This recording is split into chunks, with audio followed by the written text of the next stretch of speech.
नमस्कार दोस्तों, आप सभी का स्वागत है आपके अपने YouTube channel Sunny exam tricks पर। कैसे हैं आप सभी? आशा करता हूँ अच्छे होंगे।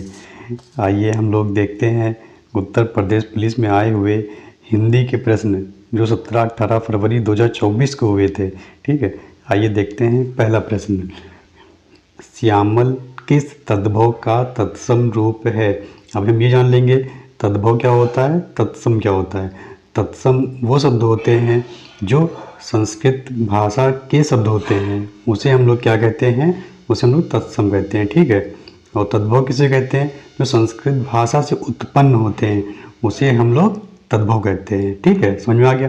संस्कृत भाषा के शब्द तत्सम और संस्कृत भाषा से उत्पन्न जो नए शब्द बने थे उन्हें तद्भव। ठीक है, अब देखो ये देखेंगे कि श्यामल, श्यामल का हमारा जो है मतलब कि इसका तद्भव रूप क्या होगा। ठीक है, तो इसका तद्भव रूप क्या होगा? सांवला। ठीक है, अगला देखते हैं। शाखा मृग निम्नलिखित में से किस शब्द का पर्यायवाची है? देखो शाखा मृग जो है यह बंदर का पर्यायवाची है। ठीक है, आगे। समुद्री जहाज जिस पर से सैनिक युद्ध करते हैं वाक्यांश के लिए एक शब्द कौन सा है? ठीक है, मतलब ये पूछ रहा है कि ऐसा कौन सा जहाज है जिस पे मतलब सैनिक लोग युद्ध करते हैं। ठीक है, तो इसका आंसर सी होगा, युद्धपोत। ठीक है, आइए देखते हैं अगला। किस विकल्प में शब्द श्रुति संभिन्नार्थक का सही अर्थभेद नहीं है?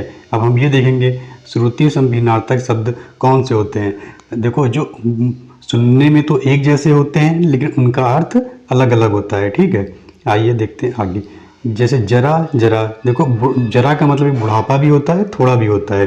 ठीक, नीड मिस घोंसला होता है और नीरम का मतलब पानी होता है। ठीक है, गज गज, एक गज का मतलब हाथी और एक गज का मतलब माप। ठीक है, लेकिन यहाँ पे अगर देखेंगे हम लोग अनल अनिल। ठीक है, अनल का मतलब होता है आग, अनिल का मतलब होता है पवन। ठीक है, तो यहाँ पे हमारा ये वाला ऑप्शन क्या हो जाएगा? सी वाला गलत हो जाएगा। ठीक है, ऑप्शन नंबर सी इसका सही आंसर होगा। ठीक, आगे देखते हैं। खिड़की खुलने से प्रकाश आएगा, इस वाक्य में किस प्रकार की अशुद्धि है? तो यहाँ पे हम लोग देखेंगे कि देखो खिड़की खुलने से, ठीक है, तो यहाँ पे जो से है इस मतलब यहाँ पे ये से नहीं होना चाहिए। ठीक है, ठीक है, तो ये मतलब कि ये से क्या है? ये कारक संबंधी त्रुटि है। ठीक है, ये कैसी में त्रुटि है? कारक संबंधी त्रुटि है। ठीक है, लेकिन यहाँ पे होना क्या चाहिए? ये हमारा यहाँ से की जगह पे पर होना चाहिए। खिड़की खुलने पर प्रकाश आएगा, ना कि खिड़की खुलने से प्रकाश आएगा। ठीक है, यहाँ पे होना चाहिए क्या? पर। ठीक है, ये हमारा सही उत्तर होगा ए। ठीक, आगे देखते हैं। निम्नलिखित में से किसके नाम प्रायः पुल्लिंग होते हैं? ठीक है, पुल्लिंग किसके नाम होते हैं? हमेशा याद रखना जो समुद्रों के नाम होते हैं, ठीक है, ये हमेशा पुल्लिंग में होते हैं। ठीक है, आगे देखते हैं। निम्नलिखित में से किस शब्द का प्रयोग एक वचन में होता है? अब हम लोग देखेंगे कि एक वचन में किसका प्रयोग होता है। ठीक है, लेकिन यहाँ पे हस्ताक्षर, रोग, कूप, लोग, इन सभी का प्रयोग सदैव बहुवचन में होता है और दल का प्रयोग हमेशा एक वचन में होता है। ठीक है, आगे देखते हैं। अलमारी में कपड़े पड़े हैं, रेखांकित शब्द में कौन सा कारक है? ठीक है, अब ये हम लोग देखेंगे कपड़े कहाँ पड़े हैं? अलमारी में पड़े हैं, तो इसके लिए क्या होता है? देखो ये इसके जगह पे क्या यूज होगा? कर्ता की जगह पे कर्ता ने। ठीक है, कर्ता ने कर्म को करण से, ठीक, संप्रदान के लिए अधिकरण में या पर। ठीक है, तो इसका आंसर क्या हो जाएगा? अधिकरण कारक। ठीक, आगे देखते हैं। बनाकर शब्द में कौन सा प्रत्यय है? ठीक है, अब देखेंगे हम लोग बा और रा का कोई अर्थ नहीं होता है। ठीक, और भी कुछ नहीं होता है। ठीक है, तो हमारा आंसर क्या हो जाएगा? कर। ठीक, ऑप्शन नंबर बी। आगे देखते हैं। तरावट शब्द में मूल शब्द और प्रत्यय निम्न में से कौन सा है। देखो ये तरा का कोई अर्थ नहीं होता है, ठीक है। तराव भी कुछ नहीं अर्थ होता है, ठीक। तरा भी कुछ नहीं अर्थ होता है, ठीक है। अब देखेंगे हम लोग इसका ऑप्शन क्या हो जाएगा, तरधन आवट, ठीक है। इसका ऑप्शन नंबर डी। अब इसमें तर का मतलब क्या होता है, इस तर का अर्थ होता है नमी या अर्ध, ठीक है। आगे देखते हैं। आराम कुर्सी शब्द में कौन सा समास है, ठीक है। आराम कुर्सी का अगर हम समास विग्रह करेंगे तो क्या आएगा, आराम के लिए कुर्सी, ठीक है। तो इसका कौन सा हो जाएगा, संप्रदान तत्पुरुष समास, लेकिन संप्रदान नहीं है यहाँ पे, तो क्या आ जाएगा, तत्पुरुष का तद्भव रूप क्या होता है, लाख, ठीक है। आगे जैनेन्द्र शब्द का संधि विच्छेद क्या होगा। अब इसको देखो ऑप्शन से भी हम लोग कर सकते हैं, कैसे, देखो जो ऐन्द्र होता है इसका कोई अर्थ नहीं होता है, ठीक है, ठीक। इसका जैनी का कोई अर्थ नहीं होता है, ठीक। ये भी देखो गलत हो गया, ठीक। तो हमारा ऑप्शन कौन सा है जाएगा, डी, ठीक। जैन धन इंद्र, ठीक है। अब यहाँ पे एक चीज़ और भी देखेंगे कि इसमें संधि कौन सी है, इसमें वृद्धि संधि है, ठीक है। आगे देखते हैं।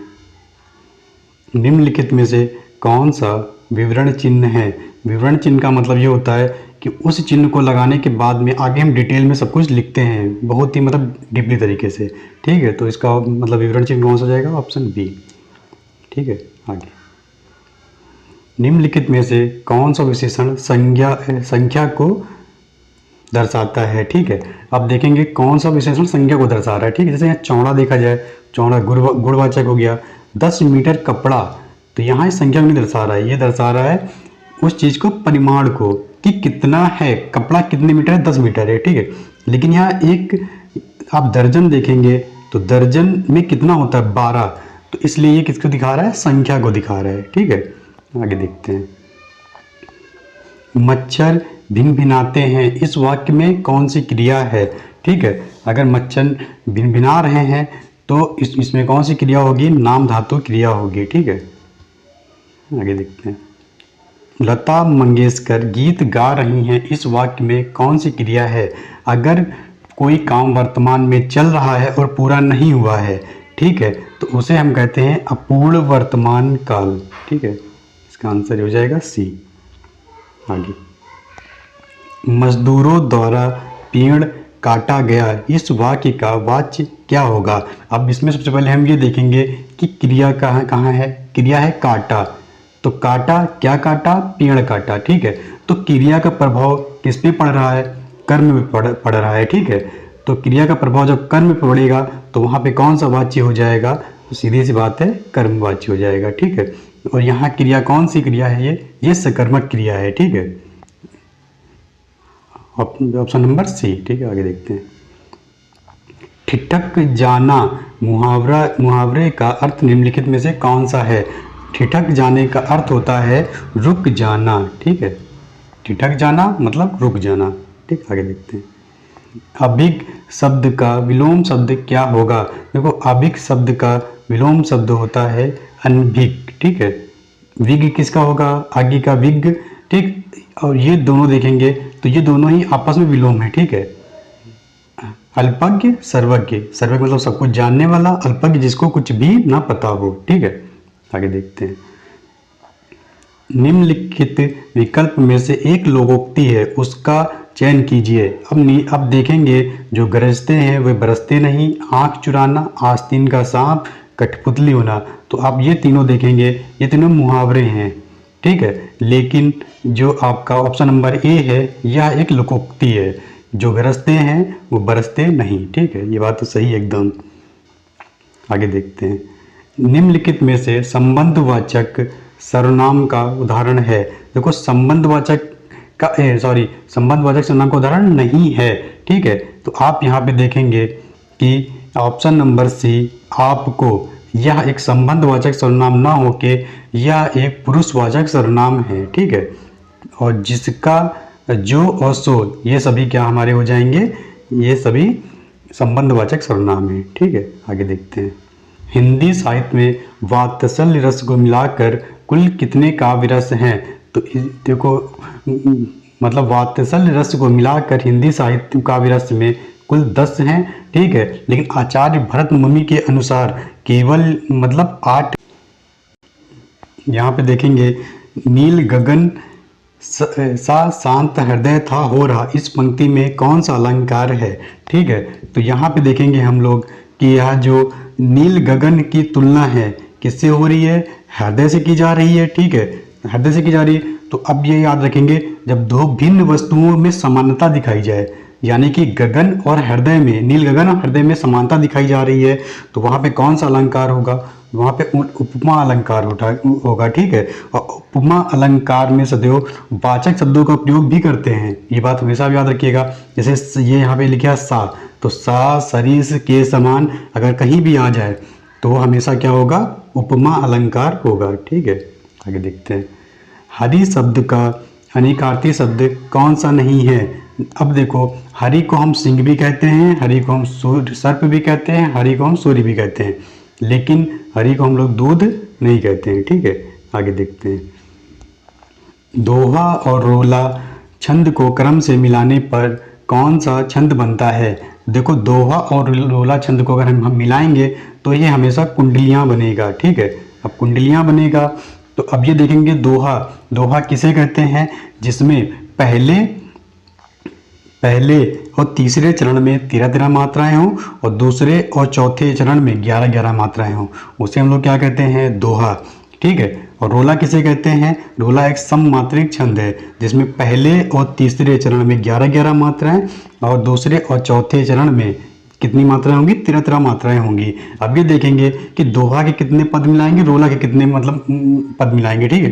तो दोहा के मतलब 2 चरण होते हैं और रोला के 4 चरण होते हैं, और कुंडलियां में टोटल कितने चरण होते हैं? 6 चरण होते हैं, ठीक है। ये बात हमेशा याद रखना, ठीक। आगे देखते हैं, सूर सागर कृति के कवि निम्नलिखित में से कौन है? देखो, सूर सागर की कृति के कवि जो हैं कौन है? सूरदास जी हैं, ठीक है। आगे देखते हैं, बिहारी हिंदी का विकास निम्नलिखित में से किस भाषा से हुआ है? ठीक है, बिहारी हिंदी का विकास मगधी से हुआ है, ठीक है। आगे देखते हैं, भीतर और बाहर या किस क्रिया विशेषण के उदाहरण हैं? ठीक है, तो अब हम देखेंगे भीतर और बाहर क्या बता रहे हैं। भीतर और बाहर एक जगह का मतलब जगह या स्थान के बारे में बता रहे हैं, ठीक है, कि अंदर है कि बाहर है, ठीक है। तो यहाँ कौन सा विशेषण क्रिया विशेषण हो जाएगा? स्थानवाचक क्रिया विशेषण हो जाएगा, ठीक है। आगे देखते हैं, कुल और कुल श्रुति संभिनार्थक शब्द का सही अर्थ भेद निम्नलिखित में से कौन सा है? तो अब जैसे कुल क्या होता है? वंश, ठीक है, और कुल क्या होता है? हमारा किनारा, ठीक है।